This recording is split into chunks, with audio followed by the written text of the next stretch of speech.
जय हिंद प्यारे साथियों, आशा करता हूं कि आप अच्छे होंगे और मन लगा के पढ़ रहे होंगे। मैं मिस्टर कुमार स्वागत करता हूं आपका आपके अपने एजुकेशन बायर सिविल सर्विसेज यूट्यूब चैनल में। स्टूडेंट्स, जैसे कि आप थंबनेल में देख पा रहे हैं, प्रयागराज में छात्रों ने काटा बवाल। क्या है पूरा मामला? जी हाँ, हम इस मामले को आपसे चर्चा करने का प्रयास करेंगे। मैंने देखा कि बहुत ज़्यादा यूट्यूब पर ये न्यूज़ कवर करवाई जा रही है कि यूपीपीसीएस कहाँ पर आप देखोगे यूपीपीसीएस और यूपीपीसीएस ये एग्ज़ाम कराता है आरओ एआरओ का, ठीक है। इसको लेकर के यहाँ पर छात्रों का हज़ारों प्लस स्टूडेंट्स का यहाँ पर क्या है, विरोध प्रदर्शन चल रहा है, जो कि लगभग 11 नवंबर से ये स्टार्ट हुआ है और आज 12 इसको 2 दिन हो गए हैं और ये कंटिन्यूसली चल रहा है। समय रहते हुए कई ऐसे सचिव के द्वारा या फिर अन्य अधिकारियों के द्वारा बात भी स्टूडेंट से कराई जा रही है, ठीक है। इस पूरे मामले को जानेंगे, ये मामला है क्या, क्यों नॉर्मलाइजेशन का मुद्दा छात्र उठा रहे हैं और सुप्रीम कोर्ट का दिशा निर्देश क्या है। इन सब के अलावा कई ऐसे विषयों को पूर्णतः रूप से समझने का प्रयास करेंगे और कई ऐसे सियासी मुद्दे भी इसमें छिड़ रहे हैं। तो आइए समय न गवाते हुए, अगर आप भी हमारे एजुकेशन बायर यूट्यूब चैनल पर पहली बार आए हैं तो आपका तहे दिल से स्वागत है और चैनल को सब्सक्राइब नहीं किया है तो प्यारे बच्चे सब्सक्राइब कर लीजिएगा। एजुकेशन बायर न केवल आपको ये इम्पोर्टेंट्स न्यूज़ कवर करवा रहा है, बल्कि आपको 2025 की यूपीएससी प्रीलिम्स की जो टेस्ट सीरीज है वह भी उपलब्ध करा रहा है और ये टेस्ट सीरीज दृष्टि आईएएस की है, ठीक है। तो दृष्टि आईएएस की ये आपको टेस्ट सीरीज भी एजुकेशन बायर करवा रहा है। इसका टेस्ट हमने आपको जिसके 25 क्वेश्चन आपसे सोल्व किए हैं आपको कवर करवाया गया है, जहां पर ना केवल आपको क्वेश्चन आंसर डिस्कस करवाया जाता है बल्कि पूर्ण रूप से आपको सोल्यूशन भी बताया जाता है और आपको समय दिया जाता है कि आप क्वेश्चन को अटेम्प्ट करें। चलिए, इन सब के अलावा 1000 प्लस एमसीक्यू की क्लासेस आपकी कंटिन्यू चल रही हैं, जिसमें polity, history, economy, geography, science and tech, ecology, environment, और एक नई सीरीज़ हम स्टार्ट करने जा रहे हैं NCERTs और NCERT, चाहे पॉलिटी को, हिस्ट्री की, इकोनॉमी की, ज्योग्राफी की, ठीक है। ये भी मैं आपसे चर्चा करूंगा, लेकिन आज की क्लासेस में हम जान लेते हैं ये विरोध प्रदर्शन क्यों चल रहा है।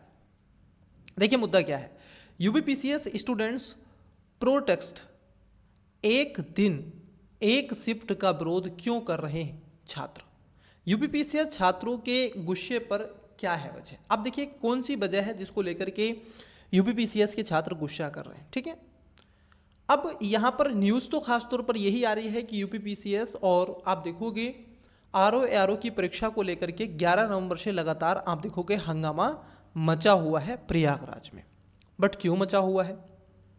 जैसा कि आप देखोगे UPPCS students protest in Prayagraj, Uttar Pradesh लोक सेवा आयोग द्वारा पीसीएस प्री और आरओ एआरओ की परीक्षा 2 दिन कराने के फैसले के विरोध में छात्रों का आंदोलन जारी है। मतलब कि जो यूपीपीसीएस है, उत्तर प्रदेश का लोक सेवा आयोग है, वो परीक्षा को 2 दिन में करवाना चाहता है।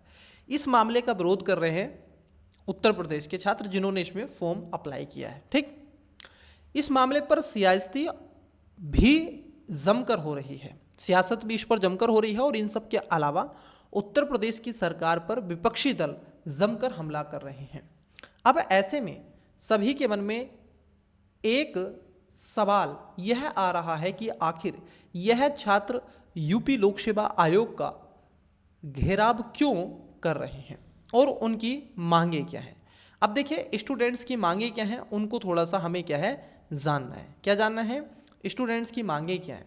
चलिए, लेकिन इससे पहले हम जानेंगे कि कहाँ से शुरू हुआ ये पूरा मामला। देखिए स्टूडेंट्स, है क्या इस पूरे मामले की बात करें तो 1 जनवरी 2024 को यूपीपीसीएस ने प्रीलिम्स की परीक्षा का नोटिफिकेशन जारी किया था। कब किया था? 1 जनवरी 2024 2024 को। ठीक, क्लियर। इसके हिसाब से 17 मार्च 2024 को पेपर होने वाला था। कब होने वाला था? जो यूपी पीसीएस की परीक्षा थी ये 1 जनवरी को नोटिफिकेशन जारी होता है और इसमें फॉर्म फिलअप करवाया जाता है और समय दिया जाता है बच्चों के लिए क्या, कि आपकी 17 मार्च को क्या होगी, 2024 को परीक्षा होगी। किसकी?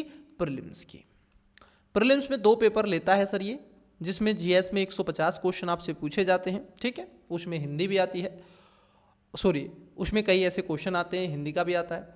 वहीं जो जीएस 2 है उसमें आप देखोगे, जिसको नॉर्मली सी बात है सीसैट कहते हैं, वहां पर शो क्वेश्चन का आता है। ठीक है, अब होना क्या था, 1 जनवरी को नोटिफिकेशन जारी करते हैं परंतु 17 मार्च को पेपर होने वाला था। ठीक है, हालांकि यह स्थगित हो गया। अब इसके कई कारण थे, सेंटर ना कलेक्ट कर पाना या फिर आरओ की परीक्षा लीक हो जाना। ठीक है, इसके अलावा यूपी पीसीएस की समीक्षा अधिकारी और सहायक समीक्षा अधिकारी, जिसको आरओ का एग्जाम 11 फरवरी को होना था। ये कब होना था? 11 फरवरी को होना था। और आपने देखा है ये पेपर हुआ भी था, परंतु इस पेपर के लीक होने के चलते भी इसको टाल दिया गया था। छात्रों के भारी विरोध के बाद सीएम योगी आदित्यनाथ ने कहा है कि 6 महीने में दोबारा पेपर होगा। ये कब कहा था? जब 11 फरवरी को पेपर लीक हुआ था तो इसको आश्वासन दिलाया गया था स्टूडेंट्स को कि आपको क्या होगा, 6 महीने में पेपर होगा। फिर हुआ क्या? पेपर का पूरा शेड्यूल क्या है, इसको भी थोड़ा जानते हैं। एक क्वेश्चन ये भी उठता है, जैसे कि आप जानते हो, अब पेपर के शेड्यूल पर नजर डालें तो आयोग की तरफ से जारी कार्यक्रम के मुताबिक दोनों एग्जाम कब होने वाले थे? दिसंबर के महीने में होने वाले थे। अब देखो है क्या, जैसा कि आप जानते हैं 7 से 8 दिसंबर को यूपी पीसीएस एग्जाम कराने वाला था प्रीलिम्स का। ठीक, इसके अलावा 22 और 23 दिसंबर को आरओ और एआरओ का भी एग्जाम होने वाला था। अब दोनों एग्जाम क्या थे? दिसंबर के महीने में होने वाले। ये मुद्दा आ रहा है सामने। यह एक ऐसे 1 से ज़्यादा शिफ्टों में होने वाले, और इतना ही नहीं, आयोग ने इस बार अपने नोटिफिकेशन में कहा है कि इन पेपर्स में नॉर्मलाइजेशन को लागू किया जाएगा। अब देखो ये एक और मुद्दा है जिसका विरोध प्रदर्शन कर रहे हैं। पहला मुद्दा क्या है कि आप क्या करवा रहे हैं, पेपर को 2 शिफ्टों में करवाना है। स्टूडेंट्स का एक मांग ये भी है, यहाँ पर ये मुद्दा उठ रहा है कि आप पेपर को क्या कर रहे हैं, 1 से ज़्यादा शिफ्ट में करवा रहे हैं। ठीक है, पहला। दूसरा है कि इस पेपर में क्या होगा, पेपर्स में नॉर्मलाइजेशन आप देखोगे क्या है, लागू किया जाएगा, ये कहा है। इसको समझेंगे क्या है 2 शिफ्ट का मामला और नॉर्मलाइजेशन को। ठीक है, यूपी पीसीएस और इसके साथ साथ प्री पेपर जो कि आप देखोगे 7 से 8 दिसंबर को होगा, वहीं आरओ का पेपर 22 से 23 दिसंबर को होगा जो आ रहा है। ठीक है, 2024 में। इन सब के अलावा छात्रों की मांगे क्या हैं, अब जरा इसको भी समझ लेते हैं। देखिए क्यों छात्र यहाँ पर एकत्रित हुए हैं उसको जानिएगा। एग्जाम्पल कैसे समझेंगे, सारी चीज़ें जानेंगे। छात्रों की मांगों की बात करें तो उनका तर्क है कि एग्जाम 2 दिन और 1 से ज़्यादा शिफ्ट में आयोजित नहीं किया जाए। मतलब यहाँ पर छात्र कह रहे हैं कि जो आप एग्ज़ाम लेने जा रहे हो 7 से 8 दिसंबर को आपने डेट जारी की है, तो ये जो है ये 2 दिन ना हो करके या तो 7 को हो या फिर 8 को हो। उन्होंने कहा है कि इसको 1 शिफ्ट में लेकर के आओ, मतलब कि पेपर जो होगा वो पेपर की बात कर रहे हैं, तो वो कह रहे हैं स्टूडेंट्स कि पेपर आप 1 दिन में करो। कब करो? 1 दिन में और 1 शिफ्ट में पेपर करो। जैसा कि कई स्टूडेंट्स जो बिगिनर एस्पिरेंट्स हैं उनको भी बता दें। देखिए यूपीएससी क्या करता है, यहाँ पर आपको समझना है। यूपीएससी क्या करता है प्यारे बच्चे, 2 पेपर लेता है 1 दिन में। ठीक है, यूपीएससी 1 डे में 2 पेपर लेता है। जैसे आप देखोगे जीएस पेपर नंबर 1 होता है, ठीक है, जहाँ पर polity, history, economy, science and tech, ecology, environment से क्वेश्चन आते हैं। ठीक है, एक होता है सीसैट का पेपर, ये जो जीएस 2 कहते हैं इसको। ठीक है, जीएस 2 या फिर ब्रैकेट में आप लिख सकते हैं सीसैट, इसको आप कह सकते हैं, क्या कह सकते हैं, सीसैट। और जीएस पेपर नंबर 2 इसको आप कहेंगे। ठीक है, तो सीसैट होता है। यहाँ पर शो क्वेश्चन का ये पेपर होता है, 100 क्वेश्चन आते हैं 200 नंबर, और यहाँ पर आपका 80 का होता है ये, ठीक है, और यहाँ पर भी आपके 200 नंबर ही होते हैं। तो स्टूडेंट्स है क्या, अब देखिए यूपीपीसीएस क्या करता है, सॉरी यूपीएससी क्या करता है, यूपीएससी क्या करता है, मॉर्निंग में पेपर लेता है समथिंग 9:30 से, ठीक है, अब 2 आवर का लेगा, तो आप कहोगे कि ये 11:30 तक पहुंचा देता है। फिर उसके बाद में क्या करता है, वो दोपहर में 2:30 से लेता है, अब आप देखेंगे तो ये पहुंचा देता है 4:30 तक, ठीक है, ये इसका शेड्यूल रहता है। तो मॉर्निंग में वो पेपर लेता है और सारे पेपर एक दिन में करवाता है, ठीक है। और इसके पहले क्या होता था, तो यूपीपीसीएस भी क्या करता था, ऐसे ही पेपर करवाता था, ठीक है, वो भी एक ही दिन में पेपर करवाता। परंतु विभाग को क्या है, एक चिंता सता रही है कि यहाँ पर जो पेपर लीक की घटनाएं हैं उसको कैसे कंट्रोल में किया जाए। अब छात्रों की मांग है कि एक दिन में आप करें, ठीक है। दूसरी बात, उस वहाँ पर उनके पास में इतने संसाधन नहीं है, लेकिन पहले करवाते थे, परंतु अब जिस तरीके से जो नंबर ऑफ फॉर्म है अप्लाई, तो वो बड़े हैं। आप देखोगे लगभग 9 लाख के आसपास फॉर्म अप्लाई किया गया, इसमें से लगभग 2 लाख के आसपास फॉर्म तो रिजेक्ट हो गया, और लगभग आप देखोगे 6 से 7 लाख फॉर्म ऐसा है जहाँ पर स्टूडेंट्स क्या करेंगे, एग्ज़ाम देने जाएंगे। अब जरा समझिएगा, और इस बार तो ज़्यादा फिर, तो इसलिए उनके पास में संसाधनों का अभाव है, और यहाँ पर थोड़ा सा इनको डिले हो रहा है। बार बार ये भी इनको सता रहा है कि पेपर लीक ना हो जाए, ठीक है, और पेपर लीक होना नहीं चाहिए, क्योंकि छात्रों की जो मेहनत है वो ख़राब जाती है। तो पहला ये है, स्टूडेंट्स कहते हैं कि पेपर को एक शिफ्ट में कराया जाए। क्यों कराया जाए, क्योंकि सर अगर आप मान लीजिए 2 शिफ्टों में कराएंगे, देखिए ये ए है और ये बी है, ठीक है, ये दोनों व्यक्ति हैं, स्टूडेंट्स हैं। मान लीजिए ये जो ए स्टूडेंट्स है, इसने क्या किया, एक्स दिन में दे दिया, एक्स तारीख को, और इसका क्या हो गया, 22 तारीख को हो गया, ठीक है। ऐसी स्थिति मान लो जो पेपर एक्स को ए को मिला है, ठीक है, जो पेपर ए को मिला है एक्स दिन में, तो क्या वही क्वेश्चन, यही क्वेश्चन सेम यही क्वेश्चन क्या बी को मिलेंगे, नहीं ना, नहीं मिलेंगे। अब मान लो कुछ ऐसा भी हो सकता है कि जो ए है, ठीक है, अब इसका पेपर क्या हो गया, इजी आ गया, इजी आ गया, मान लीजिए हल्का पेपर आया थोड़ा, इसको क्वेश्चन पॉलिटी से ज़्यादा आ गया या फिर थोड़ा हल्का पेपर आया, ठीक है। अब इनका क्या आ गया, थोड़ा सा हार्ड पेपर आ गया, मतलब कि पेपर थोड़ा टफ था या फिर भारी पेपर आ गया, ठीक है। तो ऐसी स्थिति में अब इनका पेपर हल्का आ गया, तो ये क्या करेंगे, नंबर ऑफ क्वेश्चन ज़्यादा अटेम्प्ट करेंगे और राइट सही करेंगे। अब ये क्या करेंगे, number of question come attempt करेंगे और रॉन्ग भी उसमें ज़्यादा करेंगे। तो यहाँ पर ये मुद्दा उठ के आ रहा है, सर जब 2 शिफ्ट में होगा तो एक तो ये भी है, यहाँ पर नॉर्मलाइज, तो इनको कैसे करोगे, तो उसके लिए हैं उन्होंने क्या दिया है कि नॉर्मलाइजेशन, उसको भी बताएंगे। अब मान लीजिए यहाँ पर जब ए है, अब ए पेपर यहाँ पर दे दिया एक्स दिन में, बाई देगा अगले दिन में, ठीक है, अब देगा बाई अगले दिन में, तो उस स्थिति में है क्या स्टूडेंट्स, जरा उस स्थिति को थोड़ा सा देखिएगा। उस स्थिति में होगा क्या प्यारे बच्चे, उस स्थिति में ये देखने के लिए आपको मिलेगा कि जो पेपर ए ने दिया है, क्या वही सिमिलर क्वेश्चन बी में भी देखने के लिए मिलेंगे। अगर नहीं मिले तो डिफरेंट क्वेश्चन, और डिफरेंट क्वेश्चन आए तो ये तो नाइंसाफी हुई, ठीक है, तो ये तो नाइंसाफी हुई कि जो क्वेश्चन आपने ए वाले बैच से पूछे क्या वो बी वाले स्टूडेंट्स वाले ग्रुप से पूछे, है कि नहीं, उनको पेपर हार्ड मिला, उसमें करंट अफेयर ज़्यादा कर दिए। और मान लीजिए एक ये भी हो सकता है कि जब आप ए वाले पेपर देने के लिए जाएंगे तो जो अब उनके कॉन्टैक्ट में है, मान लो कि ये ए है और ये बी है, अब इन दोनों में मित्रता है, इसका क्या है, मान लीजिए 7 में है और इसका क्या है, इसका 8 में है, तो ए से क्या कर लेगा, बी पूछ लेगा कि बताइए कौन कौन से क्वेश्चन आए, कहाँ से आए, पॉलिटी में आए तो कहाँ से आए, फंडामेंटल से कि पार्लियामेंट से, हिस्ट्री में आए तो मॉडर्न हिस्ट्री से ज़्यादा एंसेंट से कोर्से वाले पार्ट से, तो ये पूछ सकता है। तो यहाँ पर क्या है, आप देखोगे पेपर लीक होने के चांसेस क्या हो जाएंगे, बढ़ जाएंगे। इट्स क्लियर है नो, तो ये भी एक मुद्दा है। दूसरा, छात्रों की ये मांग है कि साथ ही वह नहीं चाहते हैं कि पेपर में नॉर्मलाइजेशन लागू हो। अब देखो नॉर्मलाइजेशन क्या है, इसको भी थोड़ा सा समझ जाते हैं, ठीक है, नॉर्मलाइजेशन को समझिए। कई स्टूडेंट्स को ये समझ में नहीं आ रहा होगा, वहाँ पर स्टूडेंट्स कह रहे हैं कि सर नॉर्मलाइजेशन ठीक है, उसको किया जाए। नॉर्मलाइजेशन की वजह से नतीजे अच्छे छात्रों को भुगतने होंगे, और सोमवार को भी मामले में जमकर प्रदर्शन हुआ था, ठीक है। देखो होता क्या, मैं आपको बताता हूँ। अब नॉर्मलाइजेशन को थोड़ा समझिएगा, हालांकि हमने यहाँ पर आपको समझाया। देखिए नॉर्मलाइजेशन का यहाँ पर आपको चीज़ें बता रहे हैं, लेकिन मैं पहले आपको समझा देता हूँ। देखिए स्टूडेंट्स, है क्या, नॉर्मलाइजेशन को थोड़ा जान लेते हैं। देखो होता क्या है, नॉर्मलाइजेशन क्यों ये मुद्दा उठ रहा है, ठीक है, शॉर्ट में लिख देते हैं नॉर्मलाइजेशन।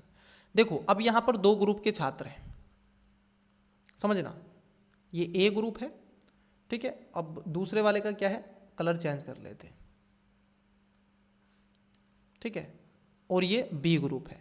अब देखिएगा जो बी ग्रुप के छात्र हैं, मानो कि नंबर ऑफ इनके क्या है, इन्होंने 50 से एवरेज इसका कितना है 100 कर लेते हैं, एवरेज इतने मार्क्स इनके आए हैं हाईएस्ट।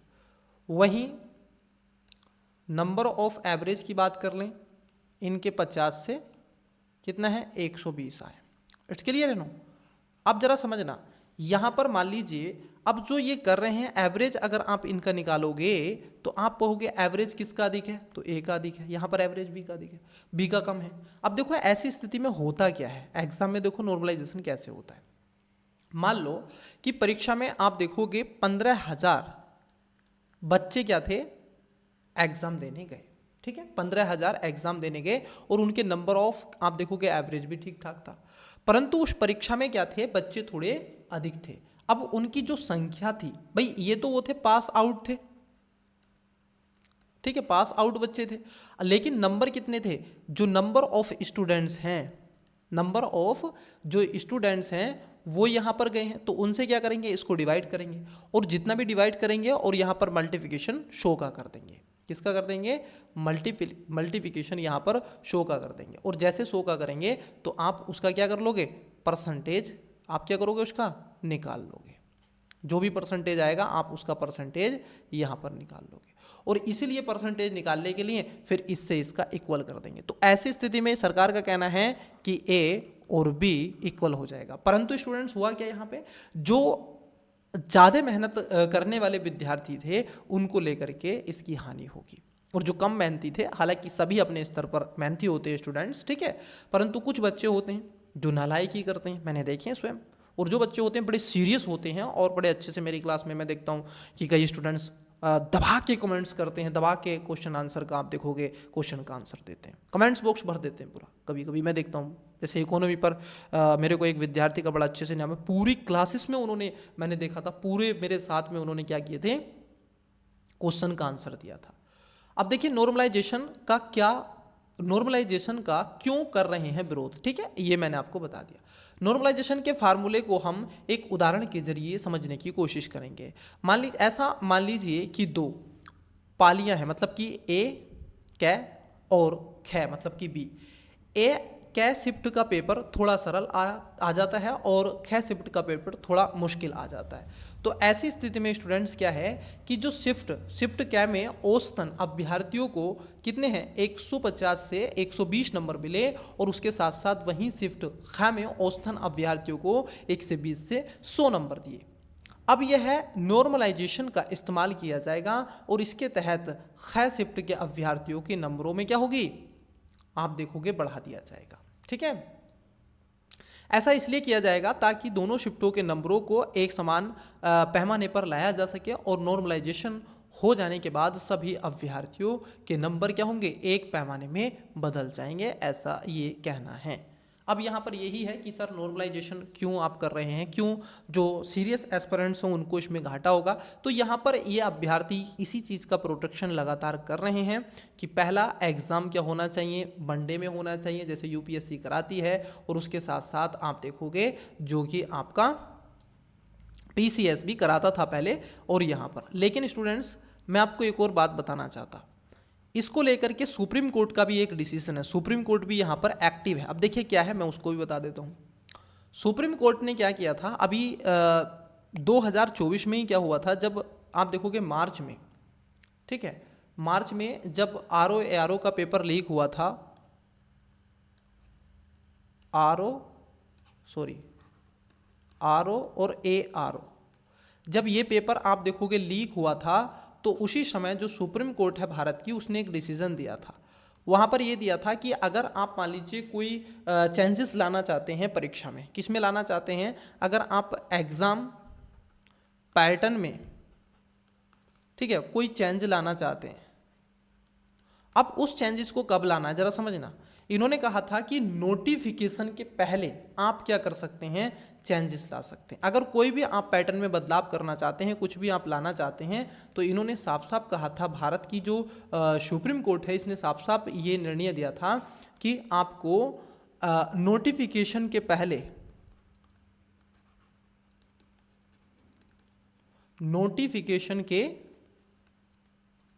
पहले क्या करने होंगे, आप परिवर्तन कर सकते हैं। ठीक है, किस में कर सकते हैं, एग्जाम में आप परिवर्तन कर सकते हैं, उसके पैटर्न में परिवर्तन कर सकते हैं। और इसके साथ साथ इन्होंने कहा था कि बीच में जैसे आपने क्या कर दिया, अब जो फॉर्म था वो तो अप्लाई हो गया है, ठीक है, और जब वो फॉर्म अप्लाई हो गया तो आप बताइए फिर क्यों आप चेंजेस करोगे। तो बीच में इन्होंने कहा था कि आप बीच में कोई परिवर्तन नहीं कर सकते हैं, ये सुप्रीम कोर्ट का डिसीजन था। अब यहाँ पर एक नैतिक मुद्दा ये भी आ रहा है, तो इसका भी स्टूडेंट्स ने क्या है, मुद्दे को रखा है कमीशन के सामने, आयोग के सामने, कि सर सुप्रीम कोर्ट तो इस बात को कहती है, परंतु आप क्यों बीच में ऐसा कर रहे हैं। या तो आपको नॉर्मलाइजेशन करना था तो पहले करते, या फिर आपको डबल शिफ्ट करना था तो आप देखोगे नोटिफिकेशन के पहले करते, तो ये भी मुद्दा है। परंतु कुछ ऐसा सिम्टम्स भी देखने के लिए मिल रहा है, जैसा कि आप जानते हैं आज हो गई है आपकी 12 नवंबर, और 12 नवंबर हो गई है प्यारे बच्चे, पेपर होने वाला है आप देखोगे 7 से 8 दिसंबर में, जो डेट दे के रखी है एग्जाम की। ठीक है, अब आप ही लगा लीजिए स्टूडेंट्स बचे कितने दिन हैं, तो आप कैसे एग्जाम की तैयारी करोगे। तो प्रॉब्लम ये है कि पेपर की तैयारी, क्योंकि स्टूडेंट्स ने तो आप देखोगे 2-3 दिन अभी वहीं पे चल रहे हैं, अभी तो कुछ नहीं, और आयोग की लगातार आप देखोगे आ रही है बातें। और जहां तक मुझे देखने के लिए मिल रहा है, तो जो एग्जाम की डेट है स्टूडेंट्स, मैं ये नहीं कह रहा हूँ तथ्यों के साथ में, क्योंकि मैं इस प्रोटेस्ट को देख करके इस बात को बोल रहा हूँ, जैसा कि एस्पेरेंट्स बहुत अधिक मात्रा में इसमें पहुँच चुके हैं, कई हजार एस्पेरेंट्स यहाँ पर पहुँच चुके हैं, तो मैं इसलिए इस चीज़ को कह रहा हूँ, मैं दावा नहीं कर रहा हूँ। ठीक है, मैं उनको एक ऑब्जर्व एज एक यूपीएससी एजुकेटर और एक तरीके से चीज़ों को जानने के पश्चात मैं इस बात को कह रहा हूँ कि मुझे लग रहा है कि उसकी डेट क्या होगी, चेंज हो सकती है। अब क्यों होगी, मैं क्यों ऐसा बोल रहा हूँ, क्योंकि मान लीजिए स्टूडेंट्स ने अगर विभाग ने, कमीशन ने कह दिया कि हम पेपर एक शिफ्ट में कराएंगे, मान लो उन्होंने कह दिया, ठीक है, अगर विभाग ने इस बात को कह दिया कि हम पेपर एक शिफ्ट में कराएंगे, तो एक शिफ्ट में कराने के लिए स्टूडेंट्स क्या होगा, विभाग को क्या करनी पड़ेगी, तैयारी करनी पड़ेगी। किस चीज़ की तैयारी, उनको सेंटर जो होंगे, उनको सेंटर लोकेट करने पड़ेंगे। ठीक है, उनको ये चीज़ सेंटर तैयार अपने करने पड़ेंगे, और इसके लिए क्या होगा स्टूडेंट्स, टाइम चाहिएगा, और टाइम ये विभाग मांगेगा। तो जो आपकी एग्जाम डेट है जो उन्होंने दे के रखी है 7 से 8 दिसंबर, वो फिर उनको चेंज करनी पड़ेगी। ठीक है, और मुझे लग रहा है कि ये परीक्षा 2025 में होगी। लेकिन स्टूडेंट्स मैं आपको बता दूं, अगर इन्होंने, क्योंकि जनवरी, देखो दिसंबर और जनवरी, ध्यान रखना, इसमें फिर है आपका कुंभ का मेला, ये भी ध्यान रखना। अब जो स्टूडेंट्स गए हुए हैं तो कुंभ देख कर के आए, ठीक है, नहा करके आए।